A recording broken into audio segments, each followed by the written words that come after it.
কৃষক কিষানি ও খামারি ভাইরা, আসসালামু আলাইকুম। দেশ এবং দেশের বাহির থেকে যারা আমার এই অনুষ্ঠান প্রতিনিয়ত দেখে থাকেন, কৃষি কথা ইউটিউব চ্যানেল থেকে তাদেরকে জানাই সাদর সম্ভাষণ। ক্ষুদ্র ক্ষুদ্র যে সকল খামারিরা আমাদের খাদ্য চাহিদা পুরো করতে ব্যাপক ভূমিকা পালন করে আসছে, তাই এই সকল ক্ষুদ্র ক্ষুদ্র খামারিদের সফলতার গল্প তুলে ধরতে দূর দূরান্ত গ্রামগঞ্জে ছুটে চলি আমি এরশাদ হুসাইন। আজ আমি আপনাদেরকে নিয়ে আসছি পাবনা জেলার সাথিয়া থানার কাবারীখোলা গ্রামে। এখানে খাকি ক্যাম্বল জাতের বাচ্চা দিয়ে ওয়াজেদ আলী ভাই উনি খামারটা শুরু করছেন। আমরা সেই খামারের মালিক মোহাম্মদ ওয়াজেদ আলী ভাইয়ের সাথে এই বাচ্চা সম্পর্কে বিভিন্ন তথ্য জানবো। চলুন সেই ওয়াজেদ আলী ভাই খামারের মালিক, তার সাথে সরাসরি কথা বলি এবং জেনে নিই এই বাচ্চার সম্পর্কে বিভিন্ন তথ্য।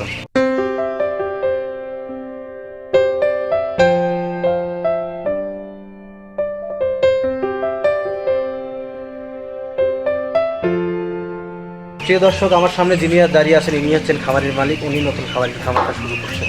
আমরা সেই খামারের সাথে বাচ্চা সম্পর্কে বিভিন্ন তথ্য জিজ্ঞাসা করবো। ভাই আসসালামু আলাইকুম, কেমন আছেন? আপনার নামটা কি? আপনার গ্রামের বাড়িটা কোথায়? কাবারীখোলা। আচ্ছা, আপনি এখানে কতগুলো বাচ্চা আছেন? ওই 1000 উঠতে আছে। যাই, আপনি কী জাতের বাচ্চা আনছিলেন? খাকি ক্যাম্বল জাতের বাচ্চা বলছেন। আচ্ছা, এই বাচ্চাগুলো কয়দিনকার বাচ্চা আনছিলেন আপনি? আসলাম একদিন। কীরকম দাম দিচ্ছিল আপনাদের বাচ্চা? 35 টাকা করে। 35 টাকা, মানে 1000 বাচ্চা 35,000 টাকা নিচ্ছিল। আপনার এই বাচ্চার এখন বয়স কত? এখন বয়স হলো 16-17 দিন। 17 দিন। প্রথম দিন আনার পর আপনি কী খাওয়াইছেন? প্রথম দিন আনার পরে মুড়ি ভিজা খাওয়াইছে। মুড়ি ভিজা খাওয়াইছেন। কয়দিন মুড়ি ভিজা খাওয়াইছেন? 2 দিন। তারপরে আপনি কী খাওয়াইছেন? তারপরে চিড়ে ভিজা খাওয়াইছে। তারপরে আপনি কী খাওয়াইছেন? তারপরে ফিট খাওয়াইছে। ঠিক আছে, কতদিন চলতে চান? ফিট আছে এটা 17 দিন। কতদিন চলবে? কতদিন? আরো 20 দিন। মানে 20 দিন। তারপরে কী খাওয়াবেন? ধান টান গম টম অন্য খাদ্য। এই কথাগুলো আপনাকে কে শিখিয়ে দিতে বা বলে দিচ্ছে? এটা ওই ফেসারির যেখান থেকে বাচ্চা নেই সেখান থেকে তারাই বলে দিচ্ছে।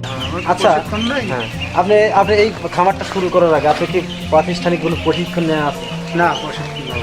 আচ্ছা, এই খামার করার আগে, এই খামারটি শুরু করার আগে বা প্রশিক্ষণ নেওয়া নেই আপনার, তো এই বাচ্চার বা হাঁসের কোনো সমস্যা, দ্রুত কোনো সমস্যা হলে সেক্ষেত্রে আপনি করণীয় কী কাজ করতে পারবেন? এ ধরনের কথা কি আপনাকে বলে দিচ্ছে? বলে দিছে। কী বলে দিচ্ছে আপনাকে? যে 29 দিন বা 30 দিনের ভিতরে আপনার ভ্যাকসিন দেওয়া লাগে। এগুলো দেখাশোনা কী করেন? দেখাশোনা আমরা করতেছি, ছেলে করতেছে। আপনার ছেলে কী করছেন? ও মালয়েশিয়াতে। আবার মালয়েশিয়া যাবে? না, কেন যাবে না? যাবে না, দেশেই খামার করতে যাচ্ছে আপনি। আপনার ছেলে কোথায় দেখে বা উৎসাহিত, কার কথা শুনে এই খামারটি করছেন? অনেক সময় ওই যে ভিডিওতে দেখছে, তারপরে আমার ভাইরা বেটা মিলে খামার টামার আছে, ওর কাছে শুনে গেল। কোথায় আপনার ভাইরা বেটার বাসা? কোথায়? এই রান্নাঘর, রানীনগর। তার কথা শুনে মিলে এইগুলো করছে। আচ্ছা, আপনি কি করেন? আমি কৃষি কাজ করি বা ব্যবসা বাণিজ্য আছে। ব্যবসা বাণিজ্যের পাশাপাশি এখন এটা দেখাশোনা করছেন, আপনার ছেলে দেখাশোনা করেন। হাঁসের খামার করে আপনি কতটুকু স্বাবলম্বী হতে পারবেন আমার একটু বলবেন? এখন করছি, আমরা কতটুকু সাফল্য হতে পারবো তা তো বলতে পারবো না। প্রিয় দর্শক, আমার এই ভাই নতুন খামারে করছে। এই খামারটা যে দেখছেন 1000 বাচ্চার খামার, ওনারা নতুন খামারি হিসাবে ওনাদের মানে প্রাতিষ্ঠানিক যে জ্ঞানটা বা হাঁসের উপরে যতটুকু জ্ঞানটা, সেই হিসেবে আর কি ওই জ্ঞানটা ওনাদের নাই। সেক্ষেত্রে ওনারা এই হিসাবটা দিতে পারছে না। ওনাদের যদি পূর্ব অভিজ্ঞতা থাকতো সেক্ষেত্রে হয়তো ওনারা এই হিসাবটা দিতে পারতেন। ওনার ছেলেটা যখন ইউটিউবে ভিডিও দেখছে, দেখার পরে উনি আসে এখন হাঁসের খামার করছে।